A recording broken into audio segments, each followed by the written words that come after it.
Tonight I am going to finish the book, The Practice of Lojong by Traleg Rinpoche.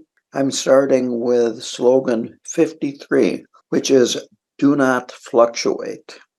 Very simply, this is talking about being consistent with our practice. It's better to do small amounts of practice regularly over the long haul than it is to do large bits every once in a while.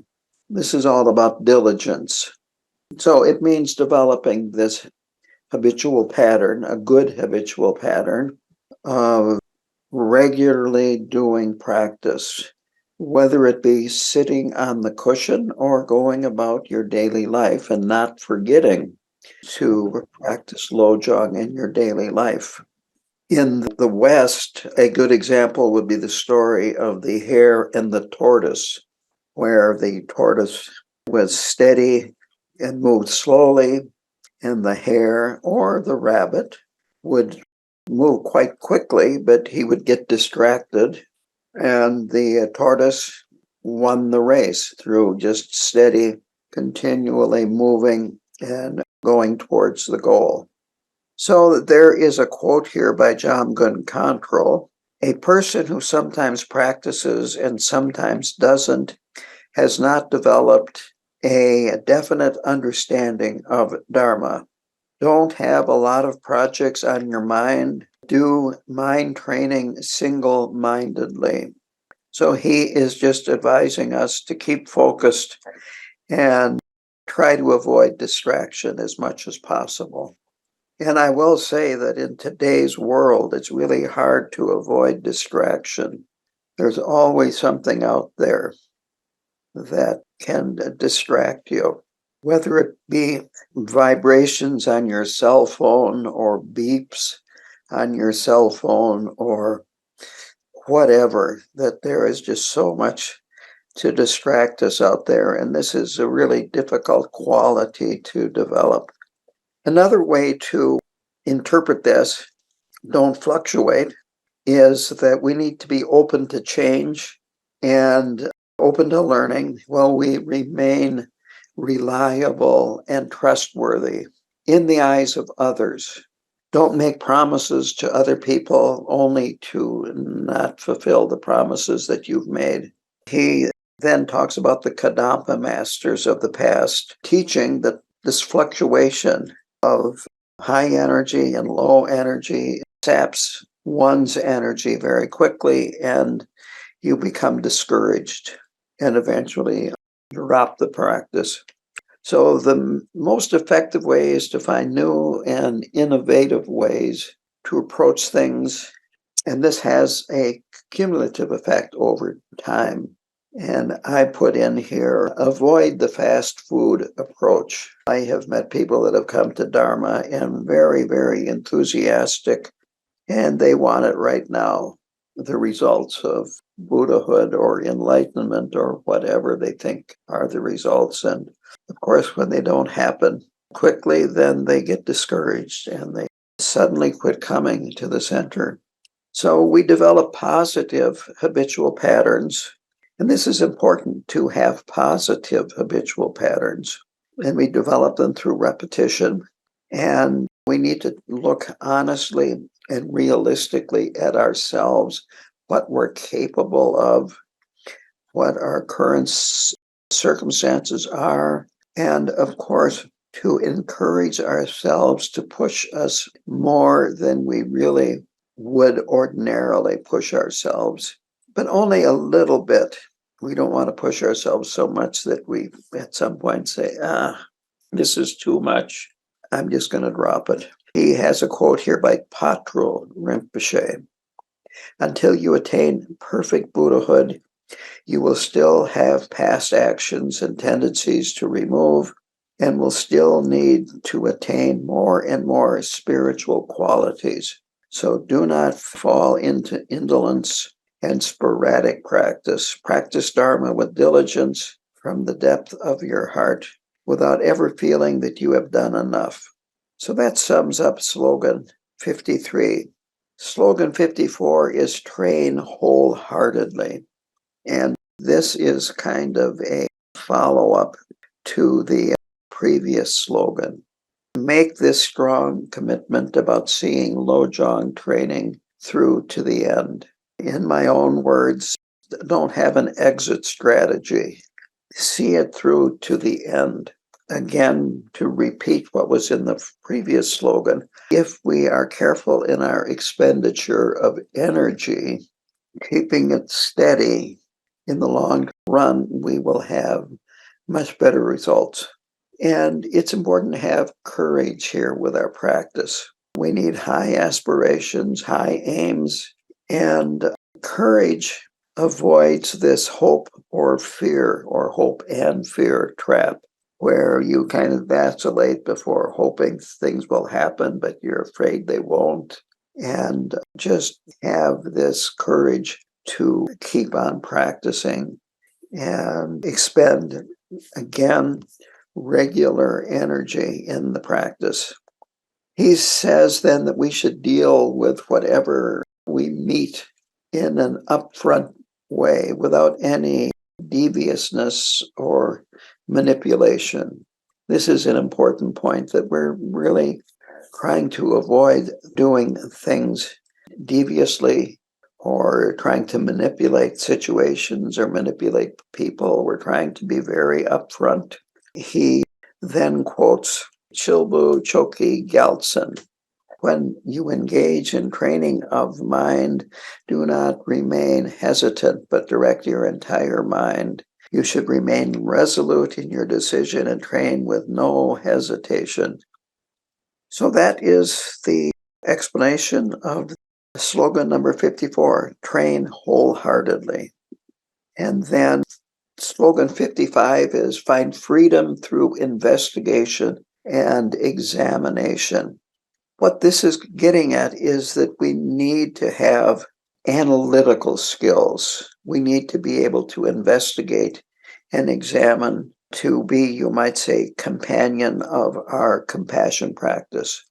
If we are to gain understanding and insight of our mental process, we need to examine and investigate. This is how he defines the terms. Investigation is about analyzing things in a general manner. Examination is about analysis in detail. You might say the minutiae. He says that we need to ask, in his words, penetrating questions from time to time. Things like, what is the self? What is the mind? What is ultimate reality? And then the last one, the questions that he brings up is, what is samsara and ignorance? It's easy to become what I would call jaded. And I have a pat answer for all of these, but really an answer that is very superficial. I know I have explained Buddhism to people that really had not had contact with it before, but they want to know about Buddhism. And so I tell them, and sometimes I get, I got it. Well, they got a glimpse.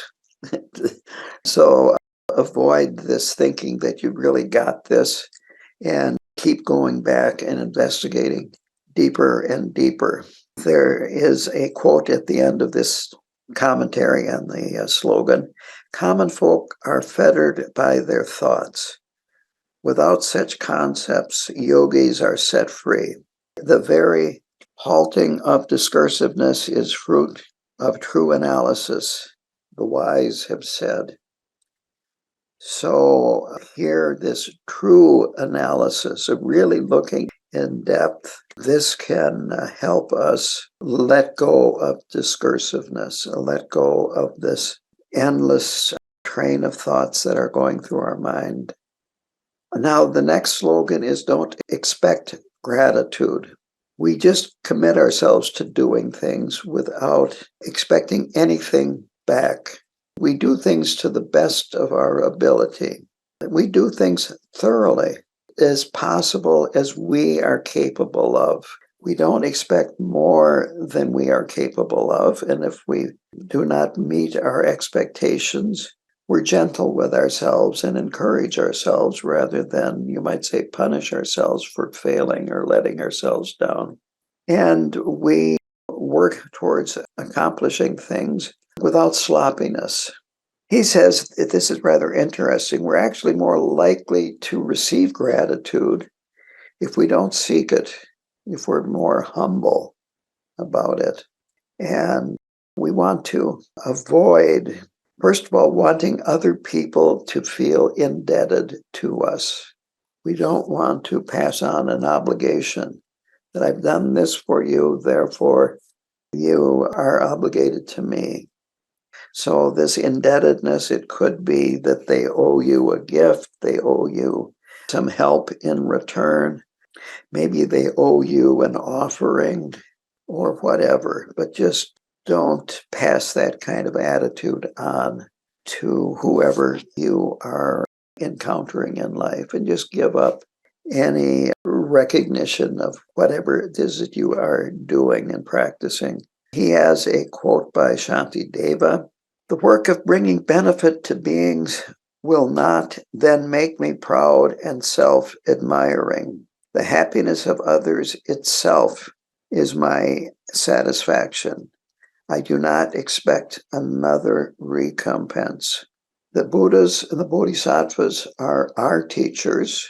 Our fellow practitioners don't owe us anything, and we'll always get the best results if we're at ease with ourselves, if we are comfortable, you might say, in our own skin with what we're doing, if we respect ourselves, and so forth.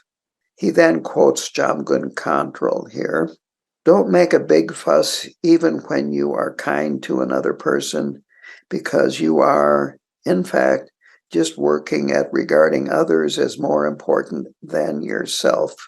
This brought to mind a poem by William Blake that I'm going to read. The title is "The Clod and the Pebble." "Love seeketh not itself to please, nor for itself hath any care, but for another gives its ease, and builds a heaven in hell's despair. So sang a little clod of clay, trodden with the cattle's feet, but a pebble of the brook warbled out these meters met. Love seeketh only self to please, to bind another to its delight, joys in another's loss of ease, and builds a hell in heaven's despite." So I think that kind of sums up this slogan too. Slogan number 57 is "Don't react impulsively with anger or irritation." The point here is that we are less likely to react that way if we feel good about ourselves. So it's important to feel good about ourselves. It's good to temper our emotional responses. It's good to see our impulsiveness and work with it and tone it down and eventually eradicate it. Anger is toxic. We really want to avoid anger. It frequently causes huge problems for us, and he felt that it's instinctual in us humans. Here is an observation that I have made from personal experience in the last few days. I had to be on an IT call for my cell phone service provider.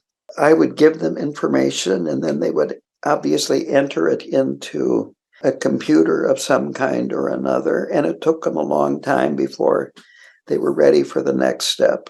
And when they came back, every time I would get this, "Thank you for your patience," and then on and on and on before they came with the next step. Every time, about this much, talking about how thankful they were for my patience and yada, yada, yada, and about this much new information to now enter into the system. And I talked with 3 different people, and that line was identical with all three of them. And I still need to make more calls. It's a good thing that I am a Buddhist monk, and it's helping me learn to be patient. There's another saying that your worst enemy is your best teacher, because they can really teach you patience. And I'm not saying that I am biting my tongue, but it is teaching me patience. So he ends this slogan by saying that this is a Kadampa saying. The mind that is full of defects has nonetheless a multitude of qualities. Whatever is cultivated, that comes to be. So obviously, cultivate your qualities. The next slogan is, don't be like an open book. So it's important to have integrity and dignity. And I can't stress this enough. Traleg Rinpoche, his paranirvana was, I think, about 10, 11 years ago. And it seems to me that integrity and dignity are in much shorter supply nowadays than it was 10, 11 years ago. So we need to be careful of acting out like a narcissist, or he used the term drama queens. And I think he meant that to also include drama kings. It's so easy to engage in this kind of behavior, and it makes us and others extremely difficult to be around. It makes it extremely difficult for us to train our minds. This reminds me of a Chinese cookie fortune that I got one time when I was dining with a group of people at the table with Khenpo Karta Rinpoche.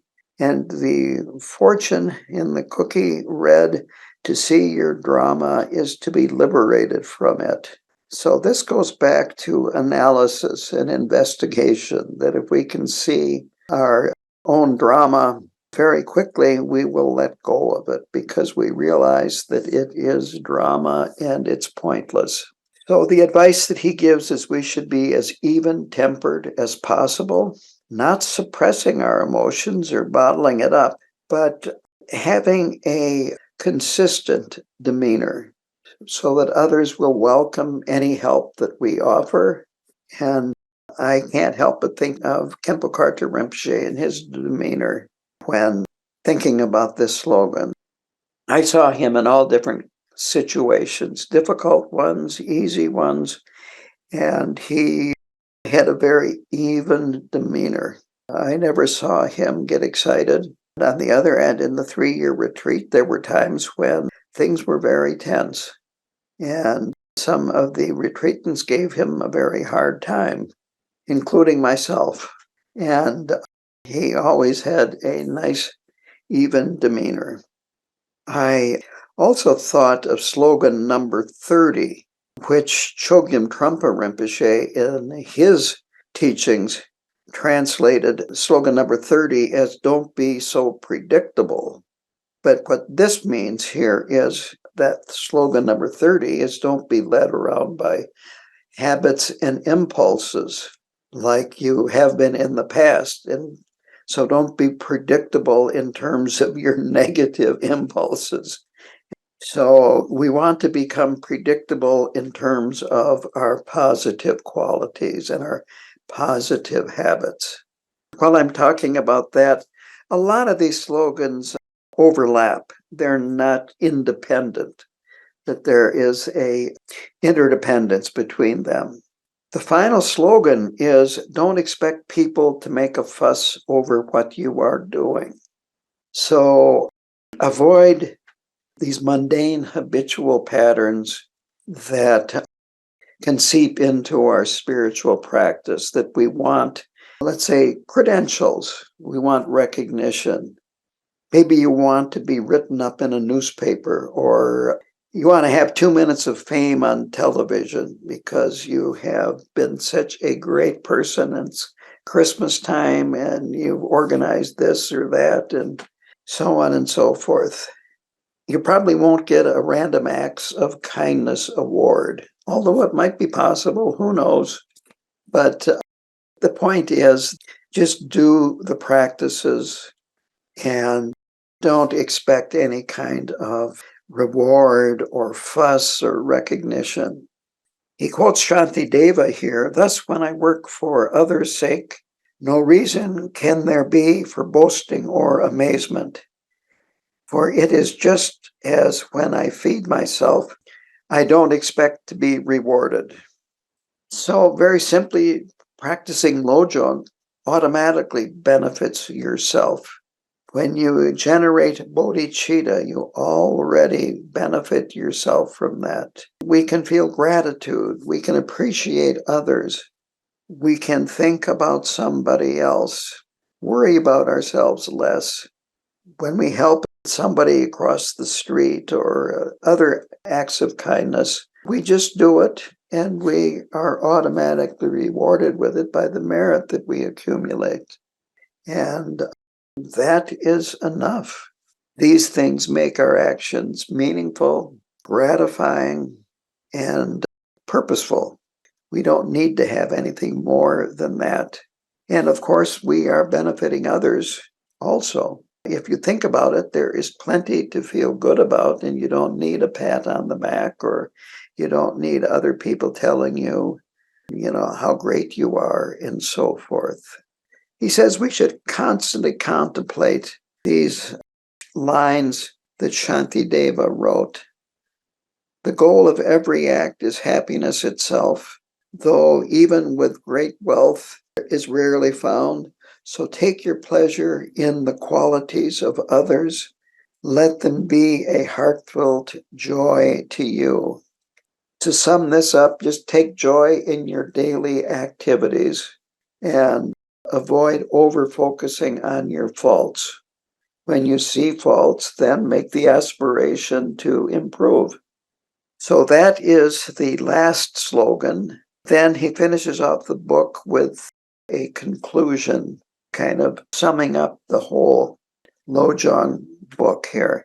It starts with, Lojong is a very powerful practice. Don't underestimate it. He recommends that we continue Lojong whenever and wherever you can. It's important to maintain the friendly spirit of the practice. I'm going to emphasize this again, to have this sense of politeness and decorum.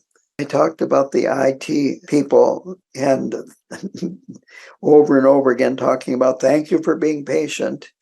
Well, I went to the doctor yesterday, another time, and in the waiting room. I wish I would have taken a picture of the sign, but basically it said, watch your language, and if you get too physical or violent, you're out of here. It hasn't been until recently, maybe COVID, that you'd even see signs like that in a doctor's office, at least in the offices that I went to, maybe in the hood, but in Eau Claire. But yes, Menominee, I've seen them in Menominee too. We really need politeness and decorum in the world today. Interestingly enough, when he wrote the book, he talked about this being a fault of liberalism. I would say it seems to be a fault of conservatives as well. Being impolite, being rude, being downright nasty seems to be an epidemic today. So we need to have decorum, patience, politeness, and so forth.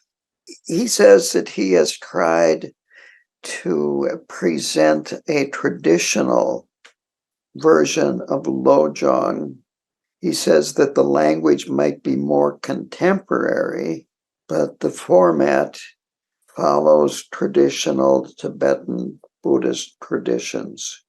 He actually says that he feels that there's no difference between Eastern mind and Western mind, that mind is mind. And there are many Westerners that write books that feel that the Western mind is different than the Eastern mind and present the Dharma in a different version than traditional version. And he feels that that is a watered down way, and it's not as powerful as the way that he teaches, that Buddhism is about our personal experiences, and that if we try changing these teachings too much, it dilutes their power, especially their spiritual power. Putting it in secular language diminishes the impact. So here is a quote that I think is worth ending this with. In my humble opinion, drawing inspiration from the profound wisdom of the traditional Buddhist teachings is not in conflict with leading a spiritually fulfilling and meaningful life in the present time. In fact, it is sorely needed. This reminds me of going back to page 6, where he talks at the beginning in the introduction about the problem of becoming a victim. So I'm going to go over this just briefly because right now the world is full of angry people that are feeling victimized. The first thing he says here, again, this is on page 6, I believe, that we have to accept samsara. This is samsara. This is not perfectible. It's not nirvana. And these Lojong teachings are an antidote for, quote, the rampant victim mentality. This is blaming others without any responsibility for our own actions. Blaming others for our unhappiness only makes things worse. It only makes us miserable. And it's a form of entrapment. Because if you're blaming others, there's nothing that you can do other than maybe make the other person change. Well, if we can't change our own mind, how can we expect to change another person's mind? How can we expect to turn samsara into nirvana? By force? Passing laws? Anyway, the point is that through Lojong, we can become the architect of our own lives. We can avoid being a victim where we're giving our power to others. We can take back that power and change our lives. The question is, could you talk a little bit more about samsara and wanting to improve things and improve ourselves and so forth? And of course, we want to improve ourselves. Because of our Buddha nature, we have the possibility, ultimately, of becoming a fully enlightened Buddha. That this is, you might say, our destiny if we practice and keep training and so forth. And ultimately, as in the Mahamudra lineage supplication, you see the inseparability of samsara in nirvana. But in order to see that, you also have to realize emptiness. Both of them have no inherent existence. And that's a tough one because we want inherent existence in samsara. We want things to work smoothly. Again, this is the way my life goes. I got a new cell phone. I cannot link it with my sound system in the car, so I cannot make phone calls through voice. I have to stop and then use the cell phone, and I have not figured out how to link up my various emails accounts with that cell phone, and then on and on and on and on and on. This is the way my life works. I think that the rest of you can be sympathetic to that.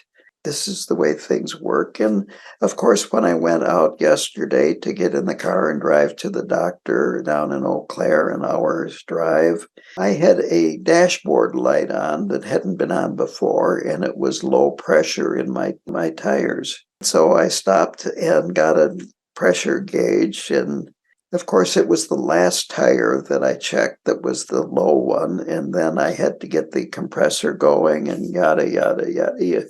This is the way my life works. This is where patience comes in, and realizing, well, this is samsara. It'll never be different.